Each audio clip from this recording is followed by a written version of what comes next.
ನಟ ದರ್ಶನ್ ವಿಚಾರದಲ್ಲಿ ಜೈಲು ಅಧಿಕಾರಿಗಳೇ ರೂಲ್ಸ್ ಬ್ರೇಕ್ ಮಾಡ್ತಿದ್ದಾರಾ?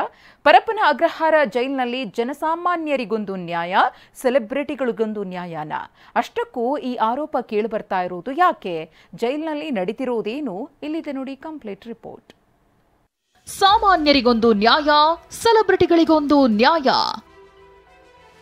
ಸಾರಥಿ ವಿಷಯದಲ್ಲಿ ರೂಲ್ಸ್ ಬ್ರೇಕ್ ಮಾಡಿದ್ರ ಜೈಲು ಸಿಬ್ಬಂದಿ. ಕೊಲೆ ಕೇಸಲ್ಲಿ ನಟ ದರ್ಶನ್ ಕಳೆದ ಜೂನ್ 22ರಿಂದ ಪರಪ್ಪನ ಅಗ್ರಹಾರ ಹಕ್ಕಿಯಾಗಿದ್ದಾರೆ. ಸೆಂಟ್ರಲ್ ಜೈಲಿನ ನಿಯಮ ಪ್ರಕಾರ ಆರೋಪಿಗಳನ್ನ ವಾರದಲ್ಲಿ 2 ಬಾರಿ ಮಾತ್ರ ಕುಟುಂಬದವರು ಅಥವಾ ಸ್ನೇಹಿತರು ನೆಂಟರನ್ನ ಭೇಟಿ ಮಾಡಬಹುದು. ಆದರೆ ನಟ ದರ್ಶನ್ ವಿಚಾರದಲ್ಲಿ ಅದಾಗ್ತಿಲ್ಲ. 11 ದಿನದಲ್ಲಿ ಕುಟುಂಬದವರು ಸೇರಿದಂತೆ ಹಲವರು 5-6 ಬಾರಿ ದರ್ಶನ್ನ ಭೇಟಿ ಮಾಡಿ ಹೋಗಿರೋದು ಚರ್ಚೆಗೆ ಗ್ರಾಸವಾಗಿದೆ. ಕಳೆದ ಸೋಮವಾರ ಅಂದ್ರೆ ಜೂನ್ 24ರಂದು ಪತ್ನಿ ವಿಜಯಲಕ್ಷ್ಮಿ ಹಾಗೂ ಮಗ ದರ್ಶನ್ನ ಮೀಟ್ ಮಾಡಿದ್ರು. ಅದೇ ದಿನ ಗೆಳೆಯ ವಿನೋದ್ ಪ್ರಭಾಕರ್ ಕೂಡ ಬಂದಿದ್ರು. ಬಳಿಕ ಜೂನ್ 29ರಂದು ರಕ್ಷಿತಾ ಪ್ರೇಮ್ ದಂಪತಿ ದಚ್ಚು ಭೇಟಿ ಮಾಡಿ ಹೋದ್ರು. ಜುಲೈ 1 ಅಂದ್ರೆ ಸೋಮವಾರ ದರ್ಶನ್ ತಾಯಿ ಮೀನಾ, ಸಹೋದರ ದಿನಕರ್, ಪತ್ನಿ ವಿಜಯಲಕ್ಷ್ಮಿ ಬಂದು ದರ್ಶನ್ರನ್ನ ಸಂತೈಸಿದ್ರು. ಮಂಗಳವಾರ ನಟ ಧನ್ವೀರ್ ಜೈಲಿಗೆ ಬಂದು ಡಿ ಬಾಸ್ ಯೋಗಕ್ಷೇಮ ವಿಚಾರಿಸಿದ್ರು. ಅಲ್ಲದೆ ಹೀಗೆ ಹಲವರು ಬಂದು ಜೈಲಿನಲ್ಲಿ ದರ್ಶನ್ನ ಮಾತನಾಡಿಸಿಕೊಂಡು ಹೋಗ್ತಿದ್ದಾರೆ. ಹೀಗಾಗಿ ದರ್ಶನ್ ವಿಚಾರದಲ್ಲಿ ಜೈಲಿನ ರೂಲ್ಸ್ ಬ್ರೇಕ್ ಆಗಿದೆಯಾ? ಜೈಲಿನಲ್ಲಿ ಸಾಮಾನ್ಯರಿಗೊಂದು ನ್ಯಾಯ, ಹಣ ಇದ್ದೋರಿಗೊಂದು ನ್ಯಾಯನ ಅನ್ನೋ ಅನುಮಾನ ಮೂಡಿದೆ.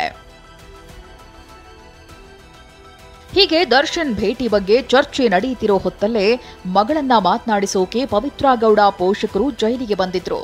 ತಾಯಿ ಹಾಗೂ ತಮ್ಮ ಪವಿತ್ರ ಗೌಡನ ಮಾತನಾಡಿಸಿಕೊಂಡು ಹೋದ್ರು. ಇನ್ನು ನಾಳೆಗೆ ದರ್ಶನ್ ಅಂಡ್ ಗ್ಯಾಂಗ್ಗೆ ವಿಧಿಸಿರೋ 14 ದಿನಗಳ ನ್ಯಾಯಾಂಗ ಬಂಧನ ಅಂತ್ಯವಾಗಲಿದೆ. ಪೊಲೀಸರು ನಾಳೆ ದರ್ಶನ್ನ ಕೋರ್ಟ್ಗೆ ಹಾಜರುಪಡಿಸಲಿದ್ದಾರೆ. ಇತ್ತ ವಕೀಲರು ಬೇಲ್ ಕೊಡಿಸೋಕೆ ಸರ್ಕಸ್ ಶುರು ಮಾಡಿದ್ದಾರೆ. ಮಗುವಿಗೆ ಕೈದಿ ನಂಬರ್ ಡ್ರೆಸ್ ಹಾಕಿಸಿ ಫೋಟೋ ಶೂಟ್. ಬಾಲ ನ್ಯಾಯ ಕಾಯ್ದೆ ಉಲ್ಲಂಘನೆ, ಪೋಷಕರಿಗೆ ಸಂಕಷ್ಟ. ಒಂದ್ ಕಡೆ ದಚ್ಚು ಜೈಲಿನಲ್ಲಿದ್ರೆ ಅವರ ಅಭಿಮಾನಿಗಳು ಅದನ್ನು ಆರಾಧಿಸುತ್ತಿದ್ದಾರೆ. ದಚ್ಚುಗೆ ನೀಡಿರುವ ವಿಚಾರಣಾಧೀನ ಕೈದಿ ನಂಬರ್ 6106 ಸಂಖ್ಯೆಯನ್ನೇ ಟ್ರೆಂಡ್ ಮಾಡ್ತಿದ್ದಾರೆ. ದಂಪತಿಯೊಬ್ಬರು ತಮ್ಮ ಕಂದಮ್ಮನಿಗೆ ಕೈದಿ ಬಟ್ಟೆ ಹಾಕಿ ಕೋಳ ತೊಡಿಸಿ ಕೈದಿ 6106 ಸಂಖ್ಯೆ ಹಾಕಿ ಫೋಟೋ ಶೂಟ್ ಮಾಡಿದ್ರು. ಈ ಅತಿರೇಕದ ವರ್ತನೆಗೆ ಮಕ್ಕಳ ಹಕ್ಕುಗಳ ಆಯೋಗ ಕಿಡಿಕಾರಿದ್ದು ಸ್ವಯಂ ಪ್ರೇರಿತ ದೂರು ದಾಖಲಿಸಿಕೊಂಡಿದೆ. ಇಂಥ ಫೋಟೋ ಶೂಟ್ ಮಕ್ಕಳ ಭವಿಷ್ಯದ ಮೇಲೆ ಪರಿಣಾಮ ಬೀರಲಿದೆ. ಇದು ಬಾಲ ನ್ಯಾಯ ಕಾಯ್ದೆ ಉಲ್ಲಂಘನೆಯಾಗಿದ್ದು 6 ತಿಂಗಳ ಜೈಲು ಮತ್ತು 10,000 ದಂಡ ಹಾಕುವ ಅವಕಾಶವಿದೆ ಎಂದಿದ್ದಾರೆ. ಯಾವ ವ್ಯಕ್ತಿ ಈ ಥರದ ಒಂದು ಅಪ್ಲೋಡ್ ಸಾಮಾಜಿಕ ಜಾಲತಾಣ ಮಾಡಿದ್ದಾನೆ ಅಂಥ ವ್ಯಕ್ತಿ ಮೇಲೆ ನಾವು ಸಮನ್ಸ್ ಜಾರಿ ಮಾಡಿ ಅವನನ್ನು ವಿಚಾರಣೆಗೆ ಒಳಪಡಿಸ್ತೀವಿ. ಯಾವುದೇ ಕಾರಣಕ್ಕೂ ಸಹಿತ ಏನೇ ತಪ್ಪು ಮಾಡಿದರೂ ಕಾನೂನಿನಲ್ಲಿ ಕ್ರಮಕ್ಕೆ ಶಿಕ್ಷೆ ಆಗೋ ರೀತಿಯಲ್ಲಿ ನಾವು ಮುಂದೆ ಕ್ರಮ ವಹಿಸ್ತೀವಿ. ದರ್ಶನ್ ಅಂಡ್ ಗ್ಯಾಂಗ್ ಜೈಲು ಸೇರಿದ್ರೆ ಇದೇ ಪ್ರಕರಣ ಅನೇಕ ರೂಪ ಪಡೆದುಕೊಂಡಿದೆ. ಆನೇಕಲ್ನಿಂದ ರಾಮು ಜೊತೆ ಕಿರಣ್ ಹಾಗೂ ಶಿವಪ್ರಸಾದ್, TV9 ಬೆಂಗಳೂರು.